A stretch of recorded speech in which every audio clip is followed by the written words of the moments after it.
Two pilots fight for their lives while 198 souls scream behind them.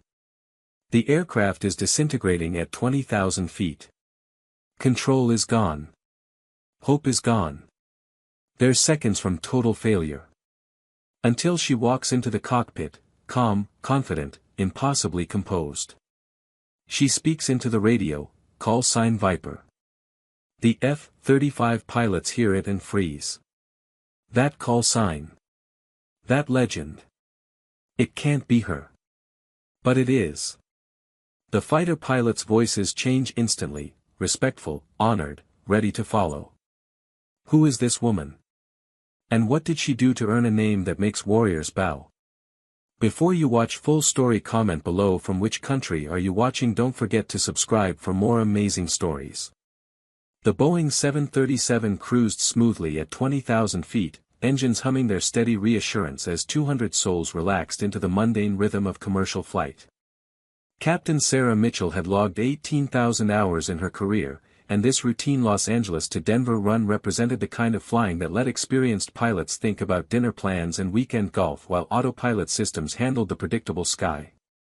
First Officer David Chen monitored instruments with the casual competence of someone who'd made this exact flight hundreds of times, his hands resting lightly on controls that required nothing more than occasional adjustment to maintain their assigned altitude and heading.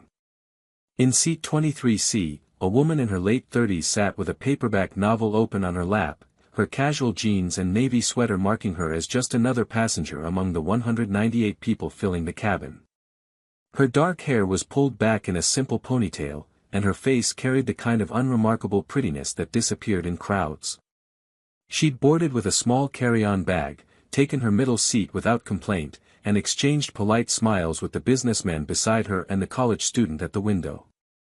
Nothing about her suggested anything beyond ordinary civilian existence, a consultant perhaps, or a marketing manager, someone whose biggest concern might be making her connecting flight or whether her hotel room would have decent Wi-Fi. The first indication that routine had shattered came as a sound like a massive sledgehammer striking the fuselage, a metallic crack so violent it seemed to compress the air inside the cabin. The aircraft lurched sideways with such force that overhead bins burst open, spilling luggage into the aisle as passengers screamed. The woman in 23C's hands moved instantly to grip her armrests, her body automatically bracing with practiced precision as her eyes tracked the aircraft's violent motion with analytical focus that didn't match civilian panic. In the cockpit, Captain Mitchell's world exploded into chaos as every alarm simultaneously screamed for attention. The control yoke jerked in her hands like something alive trying to escape her grip, fighting her with forces that required both hands and full strength just to maintain marginal control. "What the hell," she started, but her words cut off as the aircraft rolled hard right, systems failing in cascading sequence that turned orderly instrument panels into Christmas displays of red warnings and emergency indicators. "Explosive decompression." Chen shouted over the howling wind suddenly tearing through the cockpit.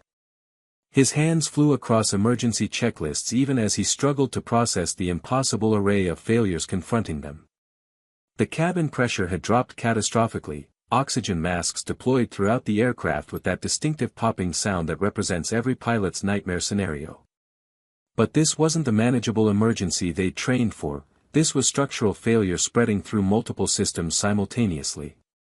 Mitchell grabbed for her oxygen mask with one hand while fighting the controls with the other, her breathing already labored as the thin air at 20,000 feet made every movement feel like running a marathon. The mask provided oxygen, but the effort required to keep the aircraft from entering an uncontrolled dive was consuming energy faster than her body could replenish it. Declaring emergency, she managed through gasping breaths. "We've got major structural damage, multiple system failures, losing hydraulics." The aircraft shuddered again, a grinding vibration that resonated through the entire airframe with a frequency that suggested metal tearing somewhere behind them. Chen pulled up damaged schematics, but the displays showed failures spreading like infection through systems that should have been independent, electrical buses dying, hydraulic pressure dropping in all three systems simultaneously, flight controls responding with sickening delays that made every correction feel like fighting through mud. "We're losing control authority," Chen reported, his voice tight with the professional calm that covers absolute terror. His own oxygen mask made his words muffled, but the strain was audible. "Captain, the flight controls are barely responding. I'm showing structural damage to the empennage, possible tail strike or explosion. We've got warning lights I've never seen before." Mitchell's vision was starting to narrow around the edges despite the oxygen flowing into her mask. The violent aircraft movements had thrown her against her restraints hard enough that pain blazed across her ribs and shoulder, injuries that would have demanded immediate attention on the ground but which she had to ignore while fighting to keep 200 people from falling out of the sky. Her hands ached from gripping controls that bucked and jerked with such violence she could feel tendons straining. "We need to get down," she said through gritted teeth. "Emergency descent, but we can't do it too fast or we'll tear what's left of this aircraft apart. David, I need you to coordinate emergency services at the nearest airport while I focus on keeping us in the air." But Chen was struggling with his own crisis. The violent decompression had thrown debris from somewhere in the cockpit into his face, and blood ran from a gash above his eye that he kept wiping away even as he tried to read instruments through vision that wouldn't focus properly. His hands shook as he reached for the radio, the combination of oxygen deprivation, injury, and sheer terror making simple movements feel impossibly complex. In the cabin, the woman in 23C remained remarkably still amid the pandemonium. Passengers around her were screaming, crying, gripping armrests with white-knuckled terror as the aircraft continued its violent shaking and the oxygen masks dangled before faces frozen in fear. Flight attendants fought their way through the tilted aisle, their own oxygen masks in place as they tried to provide reassurance that their frightened eyes contradicted. She watched them with assessment that was pure tactical analysis. The aircraft's movements told her experienced hands that this wasn't a managed emergency descent, this was barely controlled flight by pilots fighting to maintain any control at all. The shuddering suggested structural damage severe enough that every second airborne increased risk of catastrophic failure. The angle of descent was too shallow, which meant the pilots couldn't risk the standard emergency descent profile, which in turn meant damage so severe that normal procedures would tear the aircraft apart. Her name was Colonel Rebecca "Viper" Thornton, though no one on this commercial flight knew that.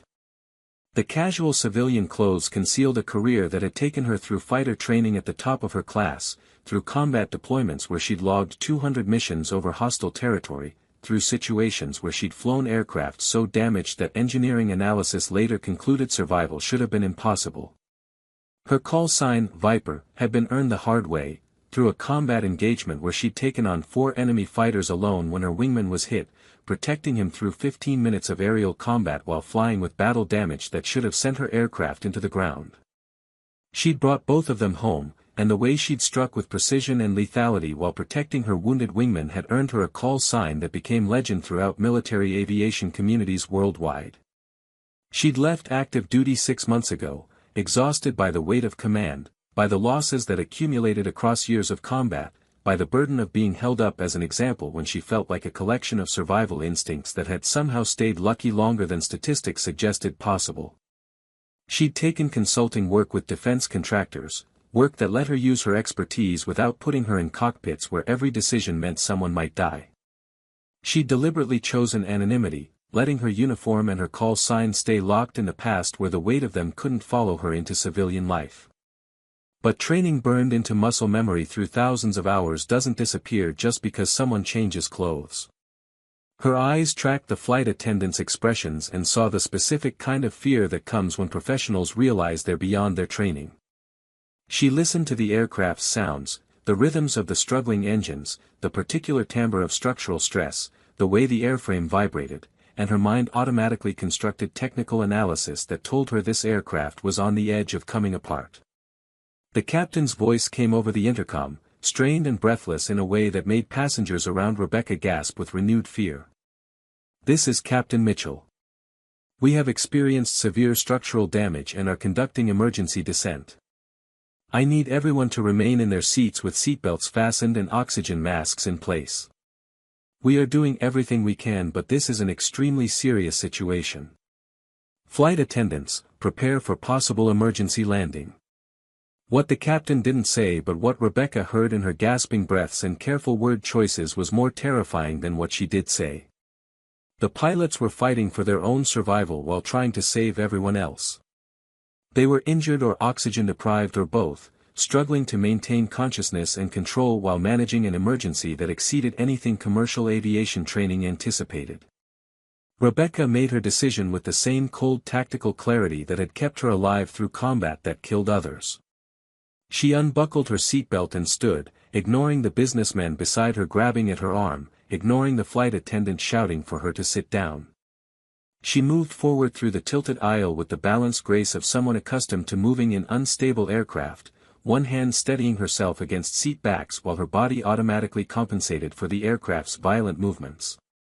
"Ma'am, you need to return to your seat."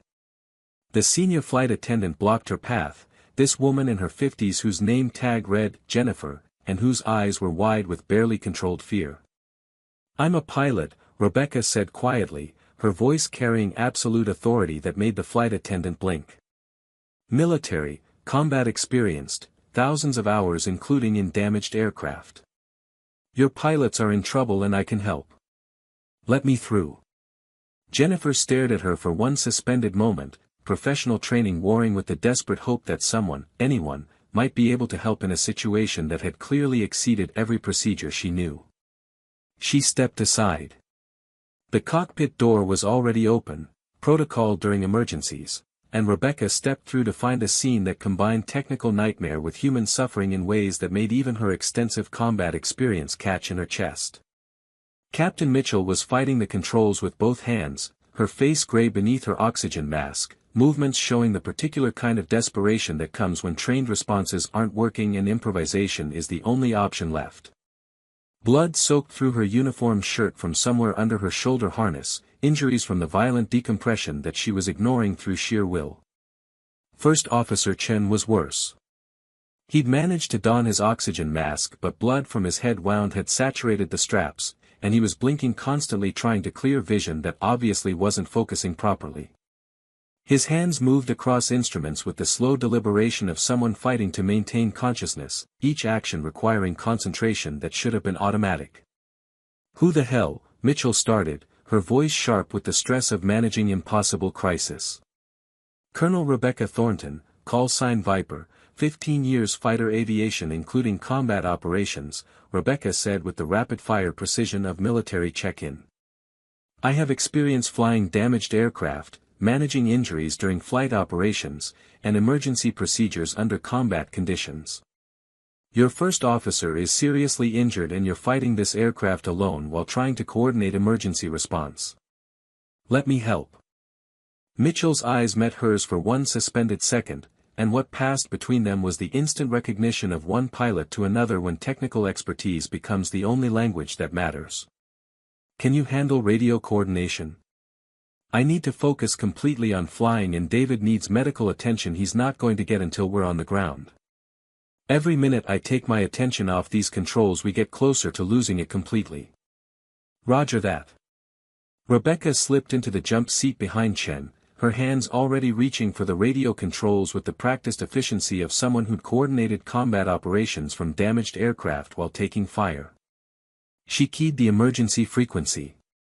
"Denver Center, this is United 2847, we have military aviator call sign Viper now coordinating emergency response. Requesting immediate emergency services at nearest suitable airport, requesting military support coordination, and requesting priority handling for aircraft with severe structural damage, injured pilots, and limited control authority." "How copy?" The air traffic controller's voice came back with the particular kind of carefully maintained calm that covers shock.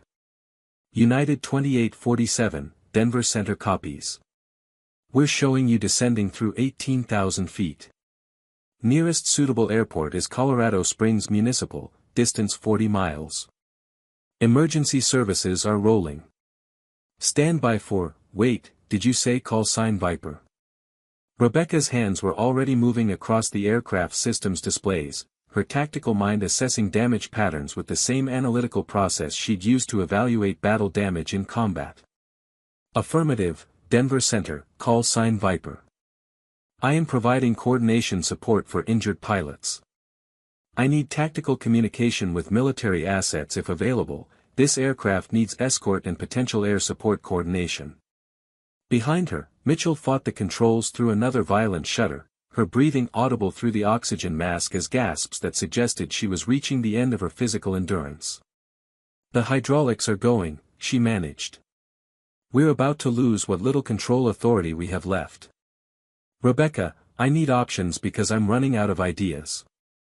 Rebecca's mind went into the mode that had saved her life dozens of times, tactical assessment under fire, where instinct and training merged into something faster than conscious thought.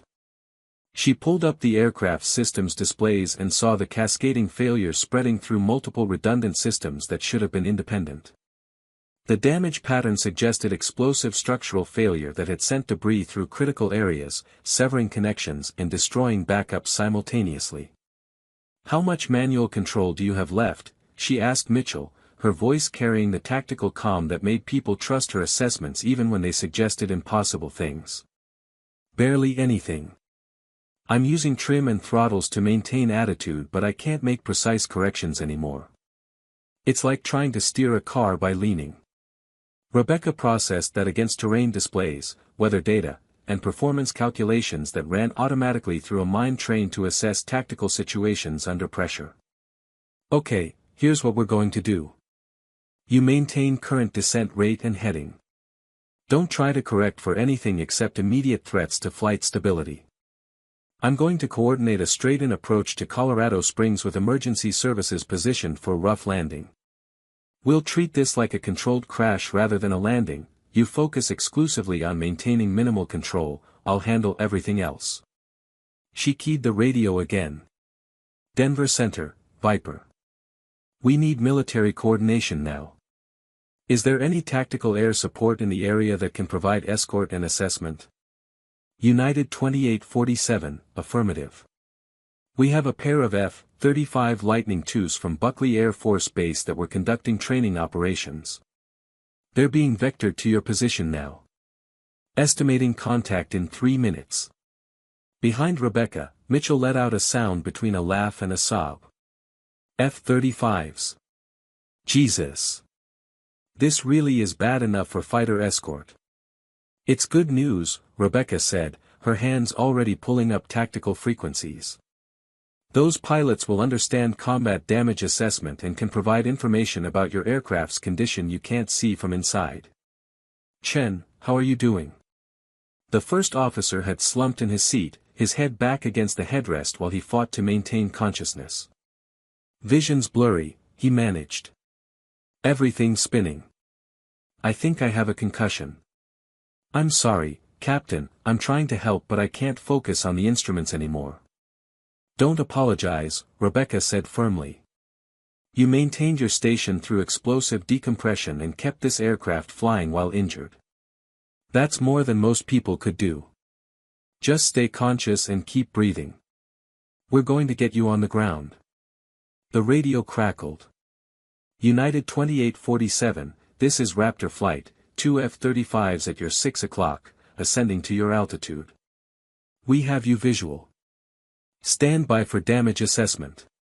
Rebecca keyed the tactical frequency with the smooth efficiency of someone who'd spent years coordinating with fighter support. Raptor Flight, this is Viper coordinating for United 2847. We have major structural damage, hydraulic failures, injured pilots, and minimal control authority. Request visual assessment of damage to empennage and control surfaces, and request tactical support for emergency approach Colorado Springs Municipal. There was a pause on the radio, longer than professional communications should allow. When the voice came back it carried an edge of something between shock and awe. Say again, Viper. Did you say your call sign is Viper? Affirmative, Raptor Flight, call sign Viper. Now can we focus on the aircraft that's barely staying in the sky? Roger that, Viper. The pilot's voice had shifted to something different, the particular respect military pilots reserved for legends they'd heard about but never expected to meet. Raptor 1 moving in for visual assessment. We'll coordinate tactical support. Viper, it's an honor. Rebecca didn't respond to that, her focus on the system's displays where more warning lights were illuminating as the aircraft continued its deterioration through the sky. She could hear Mitchell's breathing becoming more labored, could see the captain's hands shaking on controls that barely responded. They were running out of time measured in minutes, and every one of those minutes depended on keeping Mitchell conscious and functional enough to maintain the minimal control that kept 200 people alive. "Captain, I need you to tell me your physical status," Rebecca said, using the direct tactical communication that cut through emergencies. "Don't minimize. Are you injured beyond what you can function through?" Mitchell's response came through gritted teeth. "I think I have broken ribs from the harness impact during the decompression. Every breath hurts and I'm getting dizzy, but I don't know if that's from injury or oxygen deprivation or just exhaustion. My shoulder is either dislocated or badly strained. I can't maintain this level of physical effort much longer." United 2847, Raptor 1. "I have visual on your damage." The F-35 pilot's voice had gone professionally neutral in the way that meant the news wasn't good. "You have major structural damage to your vertical stabilizer, looks like approximately 30% of the upper section is missing. Your left horizontal stabilizer is damaged with visible tearing along the leading edge. I'm seeing hydraulic fluid streaming from multiple locations. Viper, you're holding together an aircraft that shouldn't still be flying." Rebecca processed that against Mitchell's diminishing physical capability and the distance remaining to Colorado Springs. The math was brutal: they might make it, or they might experience catastrophic structural failure before reaching the airport. The difference would come down to whether Mitchell could maintain control through conditions that would challenge healthy pilots in undamaged aircraft. Raptor Flight, Viper. "I need you to coordinate with Colorado Springs for emergency services positioned for wide pattern emergency landing. We can't do standard approaches with this control situation. We need crash equipment, fire suppression, medical teams for injured pilots and potential passenger casualties. Also request that you maintain visual escort through final approach. I may need tactical assessment information that our instruments can't provide." Roger, Viper. Raptor Flight will coordinate tactical support through final approach. Viper, if you don't mind me asking, are you the Viper, the one from the combat engagement over hostile territory in 2017? Rebecca's hands paused fractionally on the controls before continuing their work. That engagement had been classified for years but had eventually become legend throughout fighter communities, the mission where she protected her wounded wingmen against impossible odds, where she'd flown her own damaged aircraft through 15 minutes of combat that analysts later said should have killed her 6 times over, where she'd earned her call sign through precision strikes that had been described as Viper fast and absolutely lethal. It was the mission that had made her call sign synonymous with tactical excellence and unbreakable determination under fire. Affirmative, Raptor 1. Same Viper. Can we maintain focus on the current emergency? Absolutely, ma'am.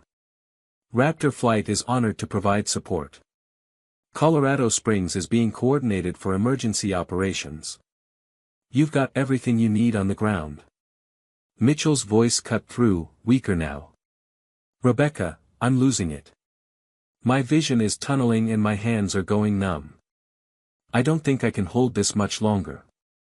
Rebecca made instant tactical assessment.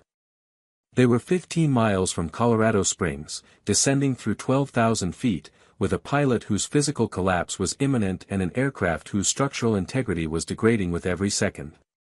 She needed to get Mitchell focused on the one task she could still perform while taking over everything else.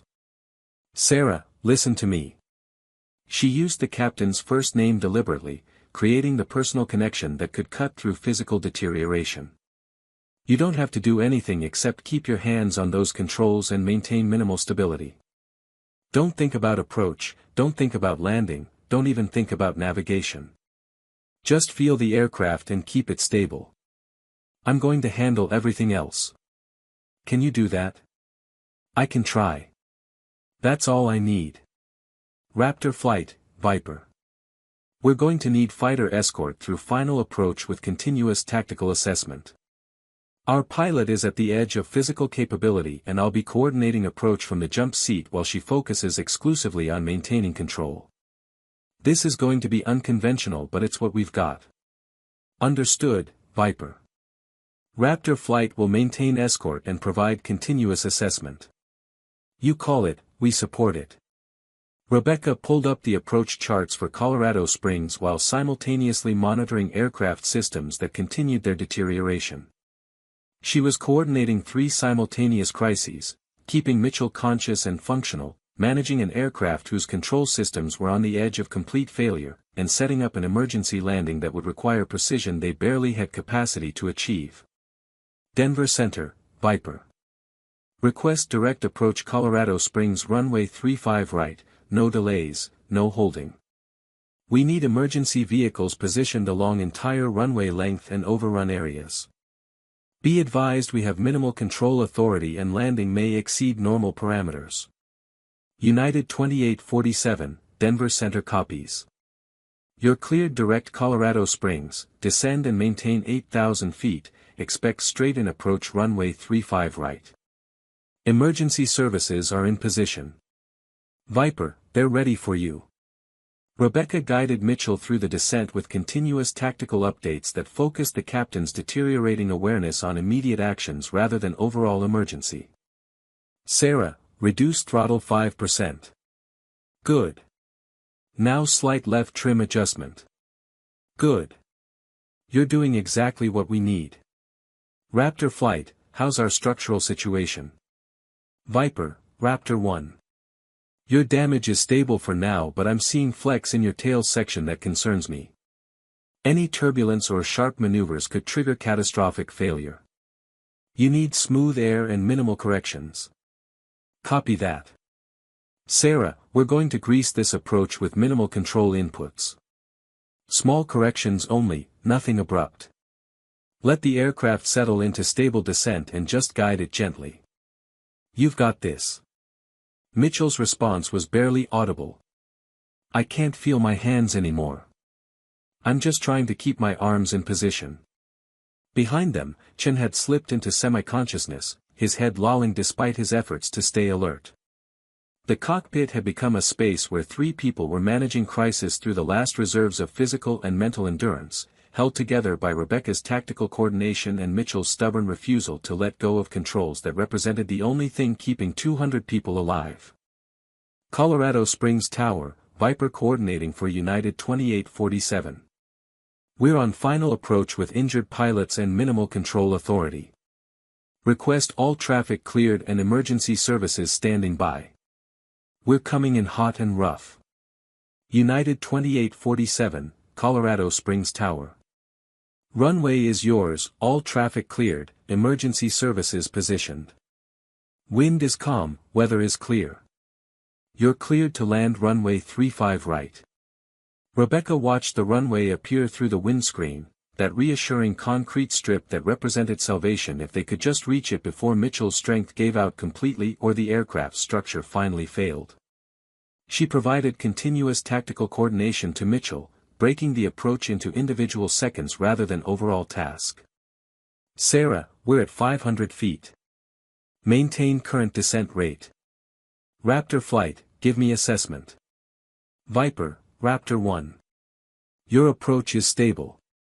Structural damage is holding. You're looking good for landing. Sarah, at 200 feet. Throttle back slightly. Let the aircraft settle. Don't fight it, just guide it. You're doing perfect. Mitchell's hands moved on the controls with the kind of determination that transcended physical capability, her entire being focused on the one task Rebecca had given her. The aircraft descended through the final 100 feet with the rough grace of something barely controlled, its damaged structure protesting with sounds that suggested imminent failure. 50 feet. Hold your attitude. Let it come down. Almost there. The main gear touched first with impact that sent shudders through the entire airframe, harder than any normal landing but controlled enough that the structure held together.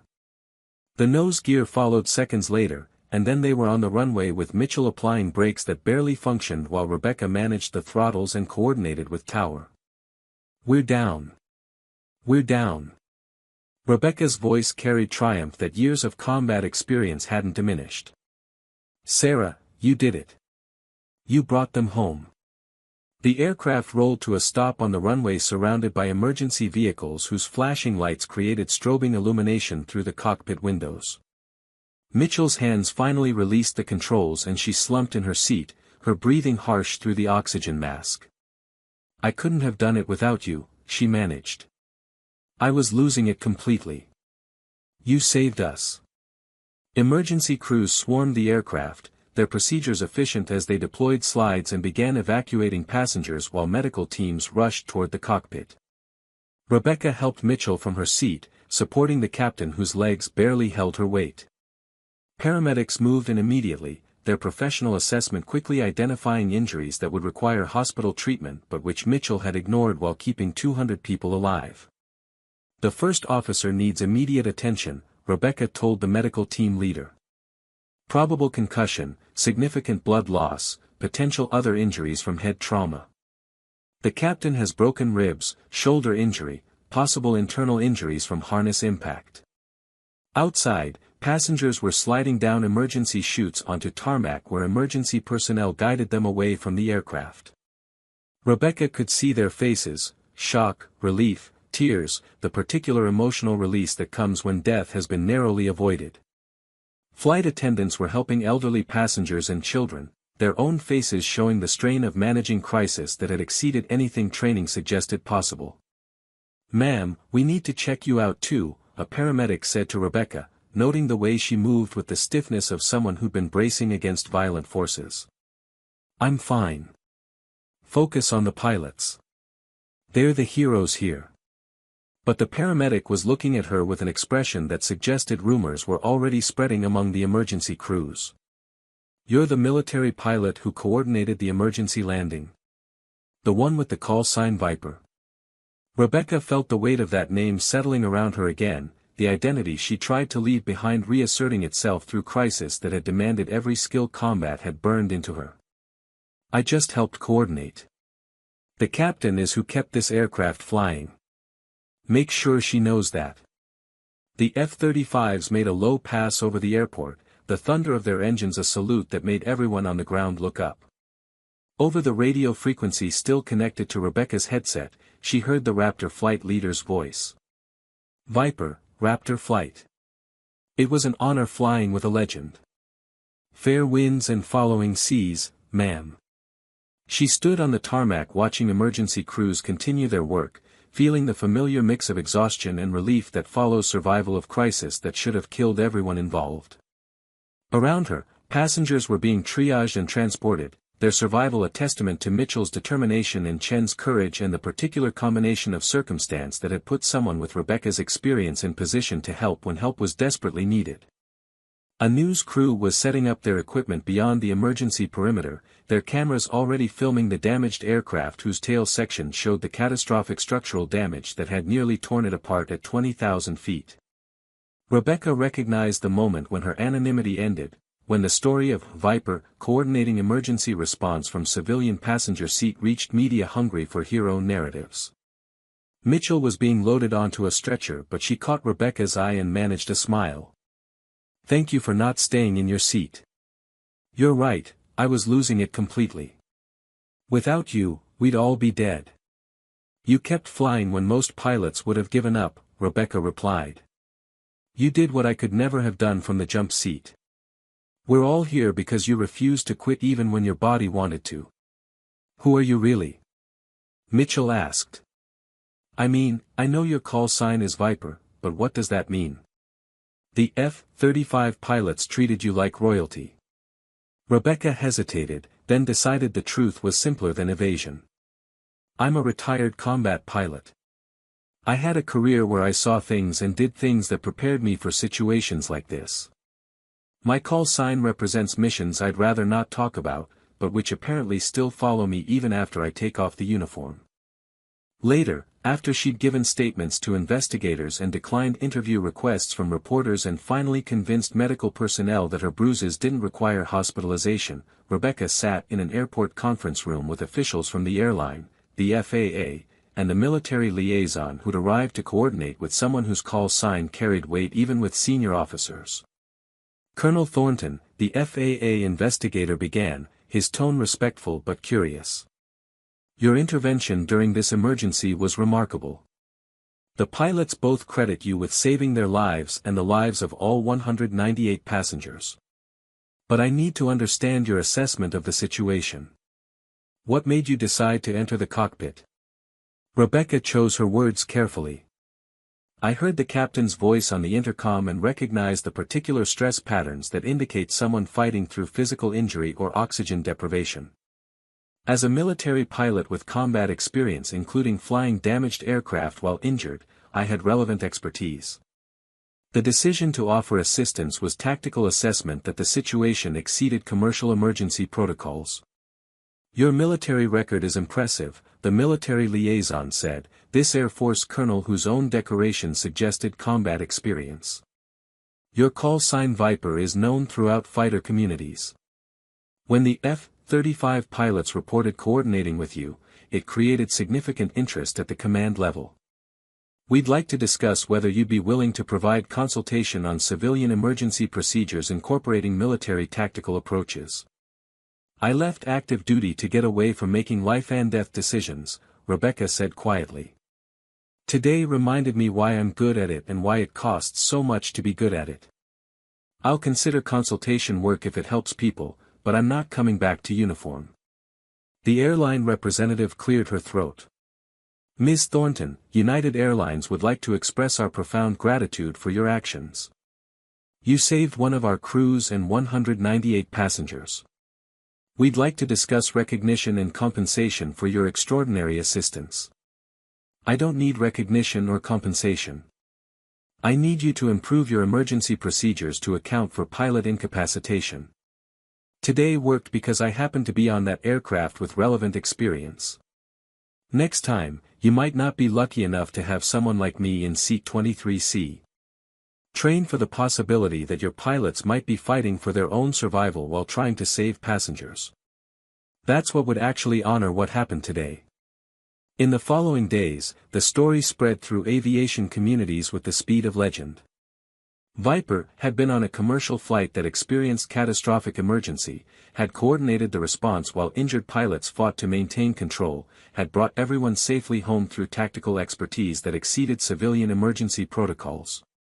The F-35 pilots told their story of coordinating with someone whose call sign they'd studied in tactical analysis courses, whose combat record represented achievements most pilots never approached.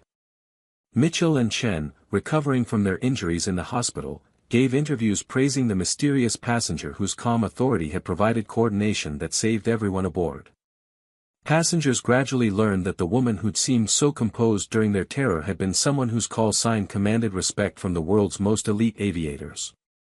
Rebecca watched the coverage from her apartment, uncomfortable with the attention but recognizing that some stories couldn't stay hidden once survival depended on revealing them.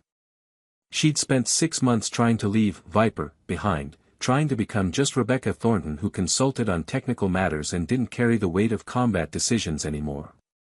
But crisis had found her at 20,000 feet, and the skills that combat had burned into her had proved essential when commercial training became inadequate.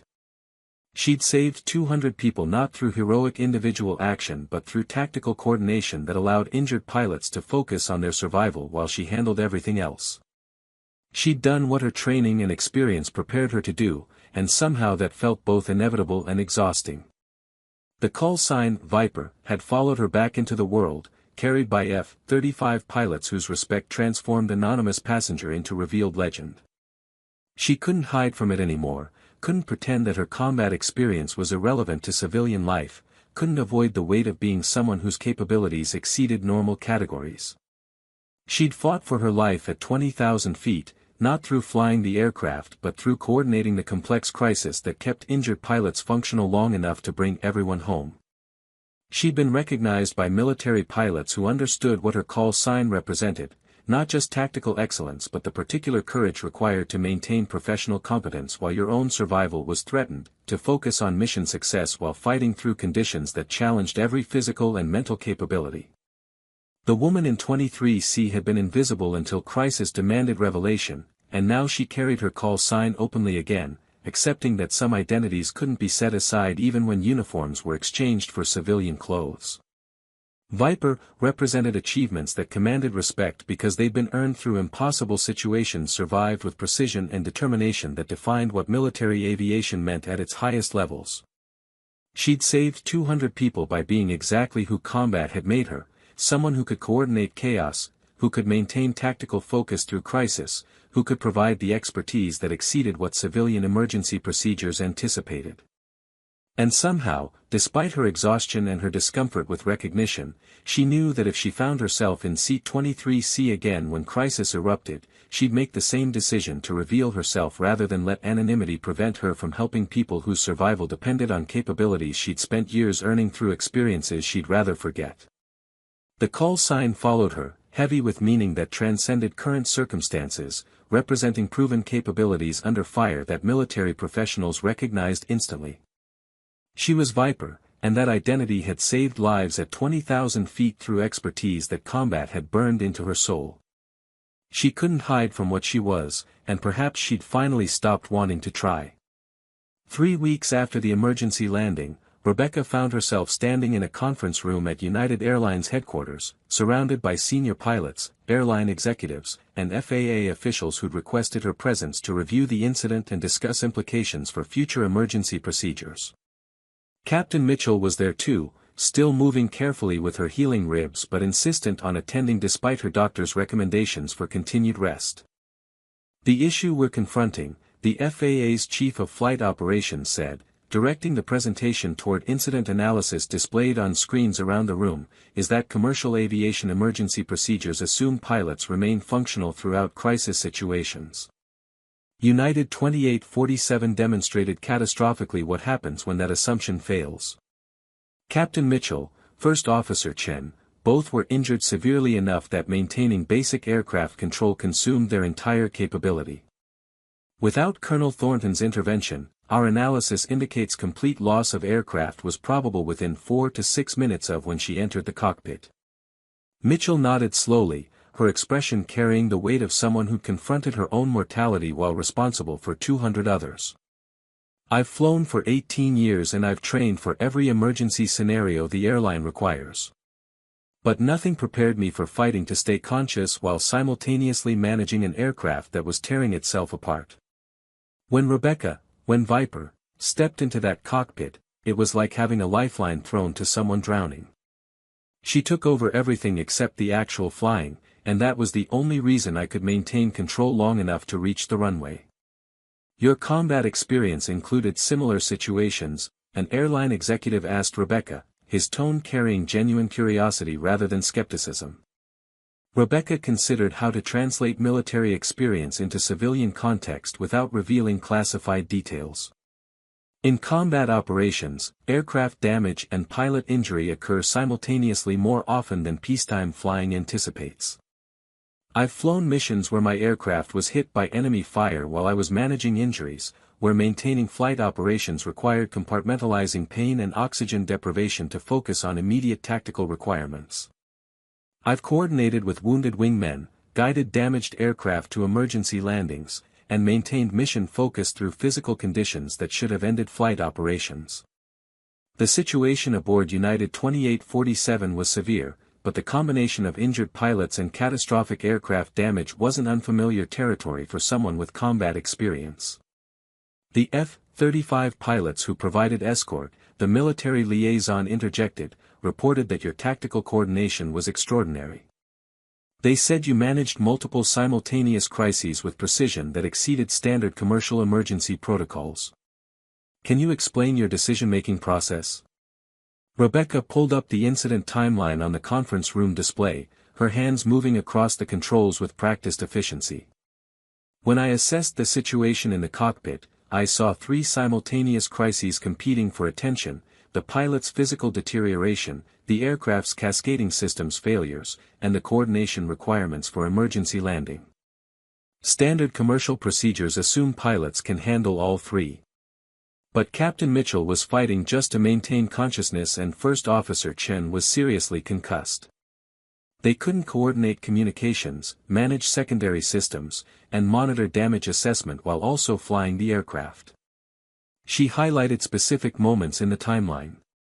My combat training emphasized task prioritization under extreme stress. I took over everything that didn't require direct hands-on flying, radio coordination, systems management, tactical assessment with the F-35 escort, emergency services coordination. This allowed Captain Mitchell to focus her diminishing physical capability exclusively on the one task only she could perform, keeping her hands on the controls. In military terminology, I became her weapons systems officer, handling everything except actually piloting so she could concentrate her remaining strength where it was absolutely essential. The F-35 escort was unprecedented for a civilian emergency, the FAA official noted. How did that coordination work? Fighter pilots understand combat damage assessment in ways that commercial aviation doesn't typically require, Rebecca explained. When Raptor Flight provided visual inspection of our structural damage, they could tell me exactly how compromised the aircraft was, what maneuvers were possible, what risks we faced. That tactical information allowed me to guide Captain Mitchell's approach decisions with data we couldn't obtain from inside the cockpit. The F-35 pilots also understood military communication protocols. When I used tactical terminology, they immediately grasped situation severity and coordination requirements without needing extensive explanation. Mitchell spoke up, her voice carrying emotion that professional composure couldn't entirely hide. The moment that saved us was when Rebecca told me to stop trying to manage everything and just focus on keeping the aircraft stable. She broke down an impossible task into one achievable goal. My hands on the controls, maintaining minimal stability, while she handled literally everything else. That tactical simplification gave me something I could accomplish even while my body was failing.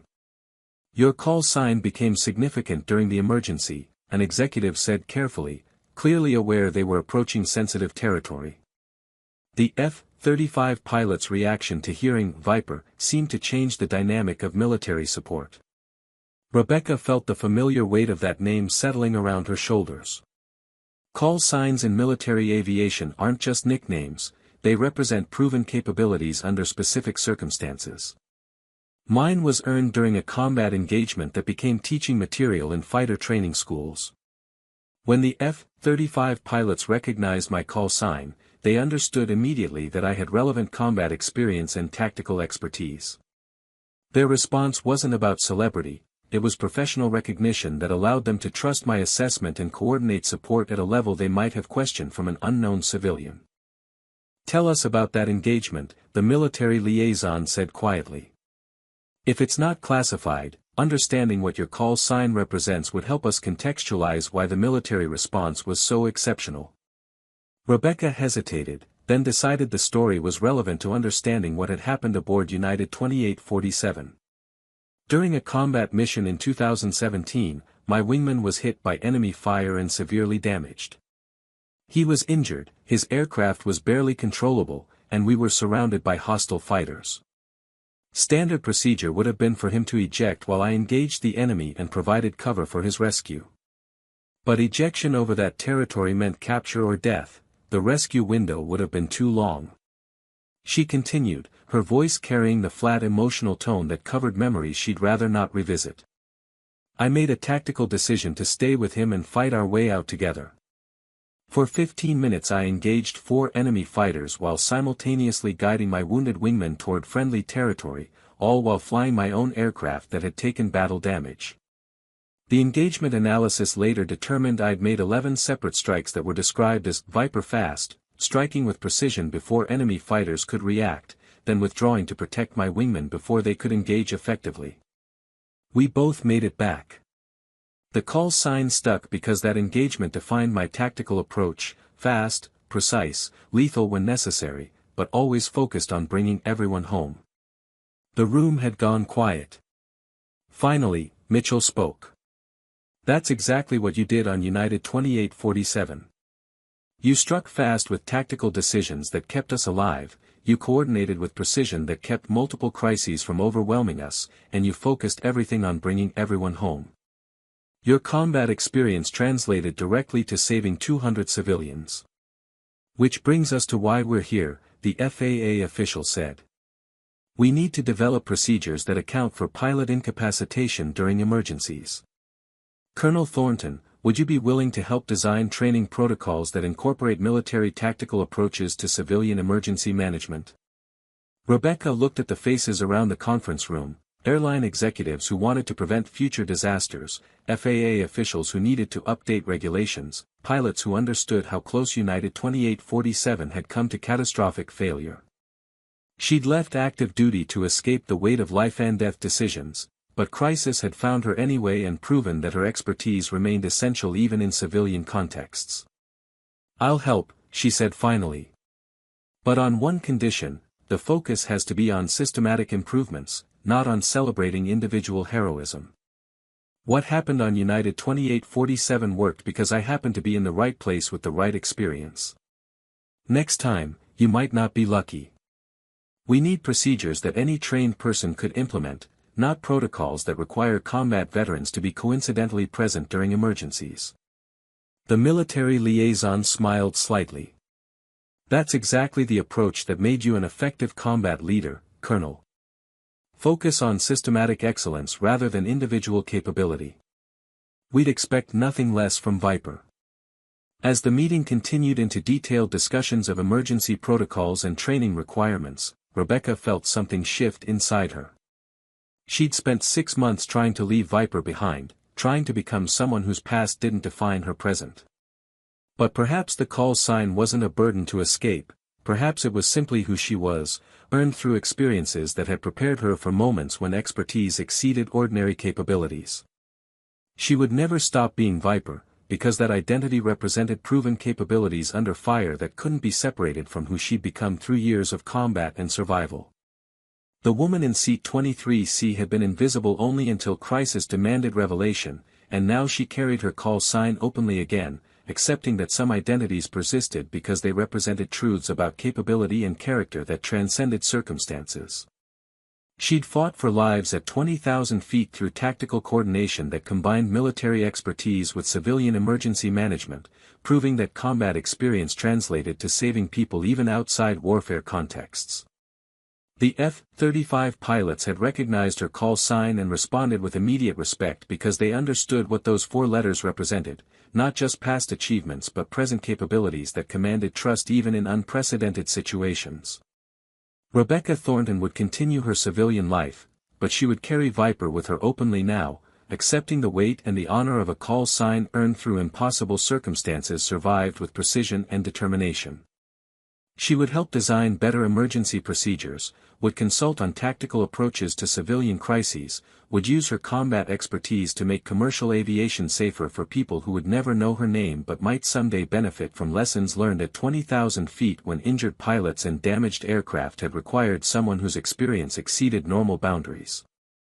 The call sign followed her still, but now she wore it consciously rather than hiding from it, understanding finally that Viper wasn't separate from who she was. It was the truest expression of capabilities earned through fire and proven through crisis when 200 lives depended on tactical expertise that combat had burned into her soul.